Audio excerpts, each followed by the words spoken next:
முருகன் மாநாட்டில் அண்ணா குறித்த வீடியோவிற்கு அதிமுகவின் முன்னாள் அமைச்சர்கள் கண்டனம் தெரிவித்து வரும் நிலையில், அண்ணா பெயரை கட்சியில் வைத்துள்ள அதிமுக பாஜகவிடம் அடகு வைத்து விட்டதாக முதலமைச்சர் மு.க.ஸ்டாலின் கடுமையாக விமர்சனம் செய்துள்ளார்.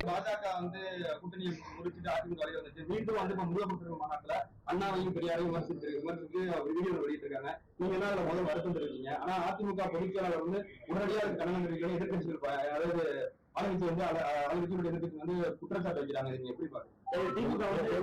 எங்களுடைய பொதுச்செயலர் எடப்பாடியார் அற்புதமாக அருமையான கருத்தை பதிவு செய்திருக்கிறார். அண்ணாவை விமர்சிக்க ஒரு காலமும் ஒரு நொடியும் ஒரு நிமிடமும் அனுமதிக்க மாட்டேன். அதிமுக பொதுச்செயலர் எடப்பாடியார் அறிவிப்பு என்று சொல்லி கடுமையான ஒரு கண்டனம் தெரிவித்திருக்கிறார். அதைத்தான் ஒரு தலைவர் செய்ய முடியும். அதை தாண்டி இருக்கின்ற அவருடைய தம்பிமார்கள் தான் நாங்கள் கடுமையான கண்டனங்களை தெரிவிக்க முடியும். ஒரு கூட்டணி அமைந்திருக்கும் நேரத்தில், கூட்டணி அற்புதமான ஒரு அமைப்பு ஏற்படும் நேரத்தில் அதில் கல்லை போட்டு அதை பிரிப்பதற்கு சில பேர் சூழ்ச்சி செய்கிறார்கள். திமுக சூழ்ச்சி செய்கிறது. அந்த சூழ்ச்சிக்கு இரையாகின்ற வழியை, அதுக்கு பலியாகின்ற வேலையை நாங்கள் செய்ய மாட்டோம். முருகன் மாநாட்டுக்கு முன்னாள் அமைச்சர்கள் சென்றதுனால 2026 அதிமுக பாஜக கூட்டணி பின்னடைவு ஏற்படுத்த வாய்ப்பு இருக்காங்க.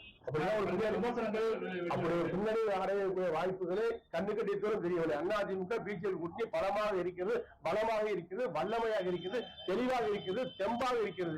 அதிமுக பிஜேபி கூட்டணி வெல்லும், ஆட்சி அமைக்கும் எடப்பாடியார் மூலம். தமிழ்நாட்டில் மதத்துக்கு ஆபத்துன்னு அதிமுக வச்சுக்கிட்டு பாஜக பேசுறாங்க. உண்மையிலே சொன்னா தமிழ்நாட்டில் பாஜக கூட்டணிக்கு தான் இப்ப ஆபத்து. மிஸ்டு கால் எல்லாம் கொடுத்து பார்த்தாங்க கட்சியை வளர்க்க முடியாம போனவங்க. தங்களுடைய அரசியல் லாபத்துக்காக இப்ப கடவுள் பெற மிஸ்யூஸ் பண்றாங்க, மிஸ்யூஸ் பண்ணிட்டு இருக்கிறாங்க. இவங்களோட போலி பக்தியை, அரசியல் நாடகத்தை இங்க யாரும் ஏற்க மாட்டாங்க. இது தமிழ்நாடு, தந்தை பெரியார் உருவாக்கிய மண், அண்ணா வளர்த்த மண், கலைஞர் அவர்கள் இதை மீட்ட மண். தமிழ்நாடு அனைத்து மதத்தினருக்கும் தங்கள் உரிமையோடும் பிற மதத்தினரோட நல்லிணக்கத்தோடும் வாழுகிற மண் இது.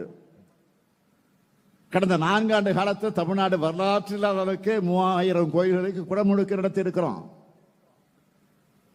அதே போல் 84 கோடி ரூபாய் மதிப்பீட்டில் தேவாலயங்களையும் மசூதிகளையும் புனரமைக்க நிதி ஒதுக்கி இருக்கிறோம். இதுதான் நம்ம திராவிட மாடல். இதையெல்லாம் பார்த்துத்தான் மதவாத அரசியல் பண்றவங்களுக்கு பத்திக்கிட்டு எரியுது.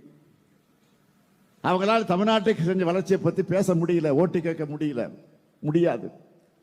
செஞ்சிருந்தால் தானே சொல்ல முடியும். அதனால தான் இப்ப மதத்தை வச்சு அரசு செய்யலாம்னு பார்த்தா அங்கேயே திமுக ஸ்கோர் பண்ணிட்டாங்களே என்று கதறிட்டு இருக்காங்க. ஏதாவது ஒரு குழப்பத்தை ஏற்படுத்த படாத பாடுபடுறாங்க. அவங்களுக்கு நான் சொல்லிக் கொள்வது, மீண்டும் சொல்லுகிறேன், இந்த மண் தந்தை பெரியார் பண்படுத்தி இருக்கக்கூடிய மண், பேரறிஞர் அண்ணாவால் மேன்மைப்படுத்தப்பட்டிருக்கக்கூடிய மண், தலைவர் கலைஞர் அவர்களால் வளர்க்கப்பட்டிருக்கக்கூடிய மண். இப்படிப்பட்ட தலைவர்களை நீங்க கொச்சைப்படுத்தி வீடியோ போடுறீங்க. அதை கைகட்டி வேடிக்கை பார்க்குது யாரு? அண்ணா பேர்ல கட்சி நடத்துகிற கூட்டம். அண்ணா பேரையே அவங்க அடமானம் வச்சுட்டாங்க. இன்னைக்கு கட்சியை அடமானம் வைக்கிறவங்க நாளைக்கு தமிழ்நாட்டை அடமானம் வைக்க நாம அனுமதிக்க கூடாது. தமிழ்நாடு தன்மானம் உள்ள தமிழ்நாட்டு மக்களும் இந்த மண்ணுக்கு எதிராக பின்னப்படுகிற சதி வேலைகளோட நோக்கத்தை புரிஞ்சு தமிழினத்துக்கும் எதிரானவங்களுக்கும் எதிரிகளுக்கும் துணை போக துரோகிகளுக்கும் ஒரு சேர பாட புகட்டணும்.